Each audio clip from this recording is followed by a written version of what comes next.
रक्त समूह।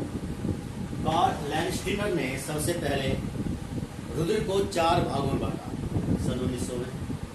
इनके अनुसार ब्लड ग्रुप 4 प्रकार के होते हैं, ए, बी, ए बी, ओ। अब यहाँ पर ए ग्रुप के अंदर एंटीजन कैपिटल है, एंटीबॉडी स्मॉल, ये सिंबल दिखाए गए हैं। बी में एंटीजन बी है और एंटीबॉडी ए है। ए बी में एंटीबॉडी एंटीजन होती है, ए और बी में एंटीबॉडी नहीं होती। ओ के अंदर एंटीजन नहीं होता पर एंटीबॉडी दोनों होती है। तो ब्लड ग्रुप 4 होते हैं। ये किसने बताया था? कार्ल लैंडस्टीनर का था। और इसके बाद आता है इनका ट्रांसफर, देना, ब्लड डोनेट करना या एक्सेप्ट करना, उसके बाद पढ़ते हैं। ए, ये केवल ब्लड जो देगा वो ए को देगा और ए बी को देगा, क्योंकि आप ध्यान से देखें इसमें एंटीबॉडी ए बी है और एंटीजन कितनी है उसके अंदर, जो भी एंटीबॉडी ए बी है और एंटी जो जन है वो ए है। तो दूसरा आप ध्यान से देखें यहाँ पे ओ में, यहाँ पर इसकी एंटीबॉडी मैच कर रही है, यहाँ बी है और यहाँ भी है। इसका मतलब क्या है? जो ए है वो अपने ग्रुप से तो लेगा ही लेगा, साथ में ओ ब्लड ग्रुप से भी ब्लड ले सकता है। फिर आता है बी। बी में जो एंटीबॉडी है वो ए है और यही एंटीबॉडी किसमें मिलती है? ओ में मिलती है। इसका अर्थ ये हुआ कि जो बी है वो बी वाले से भी ले सकता है, साथ में ओ वाले से भी ब्लड ले सकता है। अब आता है ए बी। ए बी में कोई भी एंटीबॉडी नहीं है, तो ये एंटीबॉडी नहीं है, इस कारण से ये इससे ब्लड ले सकता है कि वो क्लॉटिंग नहीं होगी। फिर आता है ओ। ओ के अंदर दोनों ए और बी एंटीबॉडी है, ये केवल लेगा किससे? ओ से लेगा। तो कारण क्या है? अगर आप ए वाला है उसे आप केवल बी वाला देंगे तो इसमें क्लॉटिंग हो सकती है। अब आता है रुधिर दूसरा, देगा इसको, ए को देगा, ए बी को देगा, ओ को नहीं देगा। बी को देगा, ए बी को देगा। ए बी किसी को नहीं देगा, सिर्फ ए बी से ही। और ओ सबको देता है, ए को ब्लड देता है, ए बी को देता है, ए बी को देता है, ओ को देता है। तो यहाँ पर जो ब्लड ग्रुप के अंदर आपके अंदर देखें दाता कौन है? ओ है। ग्राही कौन है? A B. ए बी सबसे ब्लड ले लेगा सभी ग्रुप से और ओ सबको दे देगा। ये डिपेंड करता है कि एंटीबॉडीज पे और एंटीजेंस पे। अब आता है रुधिर आदान, इसे हम कहते हैं रुधिर आदान। रुधिर आदान का मतलब होता है कि जब चोट लग जाए या बीमारी के कारण से किसी को ब्लड देना पड़ता है, तो ब्लड देते वक्त क्या क्या सावधानी आपको रखनी है, उस चीज को हम रुधिर आदान कहते हैं। इसमें हमें विशेष ये ग्रुप रखने हैं। जैसे ए का ब्लड ग्रुप, तो पहले कोशिश करते हैं कि सेम मैच कर। सेम मैच नहीं कर रहा है तो अगर इनमें से ए नहीं मिल रहा है तो हम उसे किसका देते हैं? ओ का, कि ओ डोनर है। तो ए ग्रुप को हम बी ग्रुप का ब्लड नहीं दे सकते, ए ग्रुप को ए का देंगे या ओ का देंगे। अगर आपने ए को दे दिया बी से तो उसके अंदर जो एंटीबॉडीज हैं उनमें क्लॉटिंग हो जाएगी और जिसके कारण से ब्लड के थक्के बन जाएंगे और व्यक्ति की मौत हो सकती है। इसमें क्या होता है कि जो आरबीसी है वो आपस में चिपकने लगती है और आकार में बढ़ने लगती है। जब वो आकार बढ़ने लगी तो रुधिर वाहिनियों में फंस जाएंगी और रुधिर का बहना रुक जाएगा और व्यक्ति की मौत। इस क्रिया को हम कहते हैं अभिलेशन।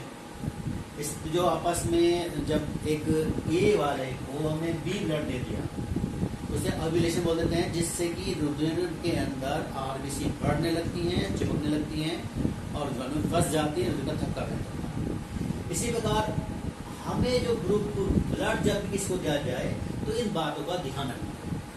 ओ का आप किसी को भी दे सकते हैं, ए बी, ए को, बी को, लेकिन ए बी का ब्लड ग्रुप जो ए बी को ही दिया जाता है, किसी और को नहीं दिया जाता। ऐसी ए को आप ए का दे सकते हो, ओ का दे सकते हो, बी को आप बी का दे सकते हो, ओ का दे सकते हो। तो रुधिर आदान समझ में आएगा। आप इसमें सावधानी क्या क्या रखनी है?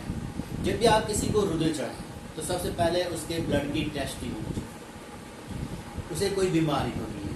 और ऐसी बीमारी जो रुधिर के माध्यम से फैलती है, जैसे कि अस्थमा हो गया या कैंसर हो गया, तो बहुत सारी हेपेटाइटिस हो गया, HIV हो गया, एड्स बोलते हैं, सॉरी HIV एड्स होता है, ये बीमारी ना हो, ये टेस्टिंग करते हैं। दूसरा, ब्लड ग्रुप का आपको ध्यान रखना कि ब्लड ग्रुप कैसा, जिस व्यक्ति का ब्लड, उसका ब्लड कौन सा है और उसे कौन कौन दिया जा सकता है। तीसरा, जो ब्लड डोनेट कर रहा है उसकी उम्र 18 साल से कम और 60 साल से ज्यादा नहीं होनी चाहिए।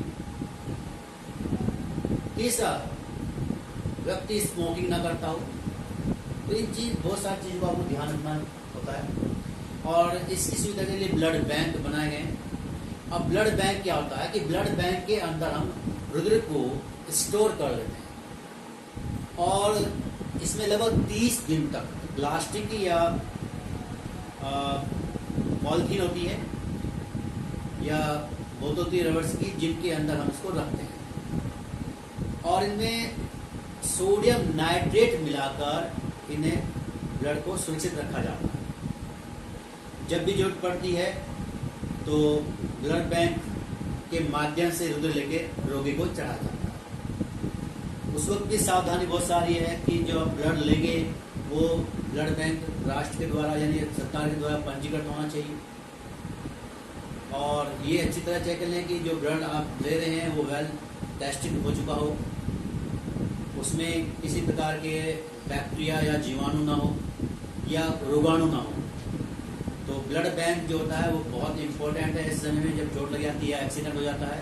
तो बस ध्यान क्या रखना है कि ब्लड ग्रुप का ध्यान रखना है। तो नंबर 2, जिसका ब्लड आप ले रहे हो उससे कोई बीमारी ना हो। तीसरा, ब्लड के अंदर कोई रोगाणु ना हो और व्यक्ति जो हो वो 60 से ऊपर का और 18 से नीचे का ना हो जिसका ब्लड लिया गया हो। ब्लड को सुरक्षित रखने के लिए क्या मिलाते हैं इसमें? सोडियम नाइट्रेट मिलाते हैं। तो इसके आगे अब हम चलते हैं। नेक्स्ट टॉपिक हमारे पास है कि ब्लड से कौन कौन सी बीमारियां होती हैं। तो ब्लड की जो बीमारियां हैं, ब्लड से संबंधित कौन कौन सी बीमारियां।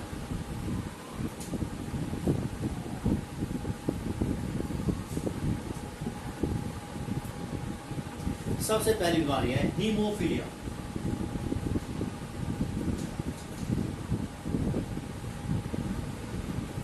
हीमोफीलिया एक आनुवंशिक रोग होता है जो माता पिता से बच्चों में जाता है और विशेषकर एक्स क्रोमोसोम, जो एक्स गुणसूत्र होते हैं, उसके माध्यम से ये अगली पीढ़ी में जाता है। हीमोफीलिया के लिए हमेशा माता कैरियर का काम करती है, उसके माध्यम से ये लक्षण अगली पीढ़ी में जाता है।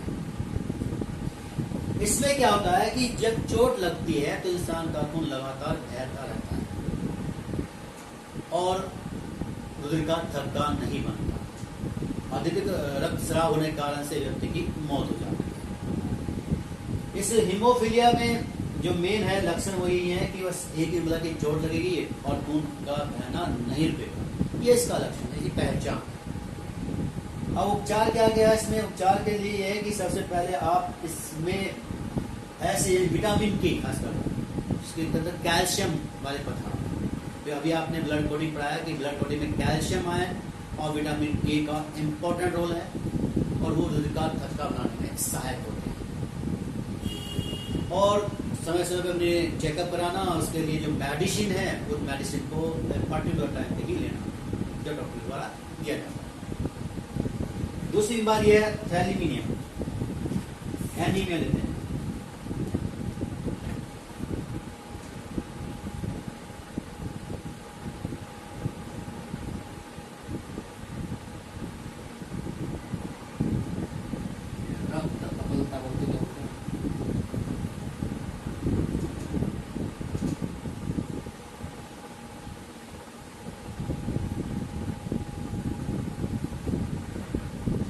पहली चीज है, दूसरी है एनीमिया। एनीमिया जो रोग होता है उसके अंदर बॉडी में रुधिर की कमी हो जाती है। इससे जो आरबीसी होती है, जो हमारा उसके आरबीसी के अंदर हीमोग्लोबिन होता है, वो हीमोग्लोबिन की संख्या में कमी आ जाती है और जैसी हीमोग्लोबिन की संख्या में कमी आएगी तो रक्त के अंदर जो ऑक्सीजन का प्रभाव होता है हीमोग्लोबिन के द्वारा वो कम होने लगता है। जिससे जब ऑक्सीजन अपनी निश्चित मात्रा में बॉडी के अंदर नहीं जाएगी तो उससे कमजोरी आने लगती है और चक्कर आने लगते हैं। तो इसकी पहचान ये है कि रक्त की कमी होती है, इसमें हीमोग्लोबिन कम हो जाता है और जैसे ये सेवन से नीचे जाता है तो व्यक्ति को चलते हुए थकान होती है, सांस खींच के आने लगता है और जीना चढ़ने में उसे हाफने लगता है। साथ में खड़े खड़े चक्कर आ जाते हैं और शरीर का वजन घटने लगता है। तीसरी बीमारी इसके अंदर है तीसरी थैलेसीमिया।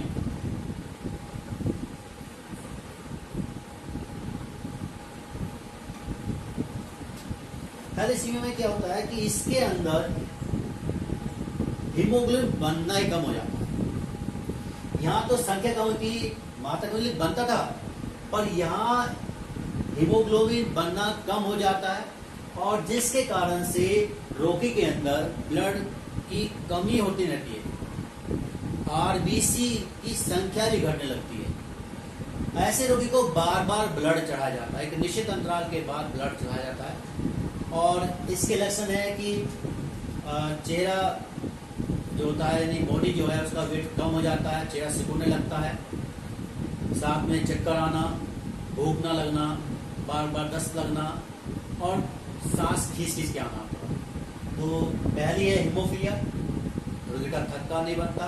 एनीमिया, हीमोग्लोबिन इसके अंदर संख्या में कम हो जाते हैं। थैलिया, हीमोग्लोबिन का बनना ही कम हो जाता है। तो 3 डिजीज आपके सामने है। फिर आता है इसके बाद न्यूट्रोपेनिया।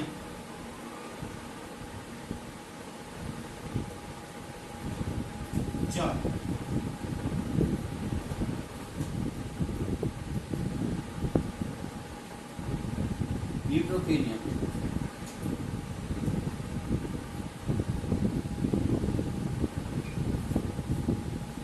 न्यूट्रोपेनिया इसमें क्या होता है, ये WBC से संबंधित है। इस न्यूट्रोपेनिया ये बीमारी होती है WBC, श्वेत रक्त कणिकाओं के कारण। आप जानते हैं जो न्यूट्रोपेनिया है वो जीवाणुओं का भक्षण करती है और जब इसकी संख्या में कमी हो जाती है तो जीवाणु जो अटैक करते हैं बॉडी पर, उन्हें मारने वाला जो हमारा प्रोटीन है वो कम है, जिस कारण से वो बॉडी पे हैवी हो जाते हैं और तरह तरह की बीमारियां उत्पन्न हो जाती है। तो इसलिए प्रतिरोधक क्षमता जो होती है वो कम हो जाती है।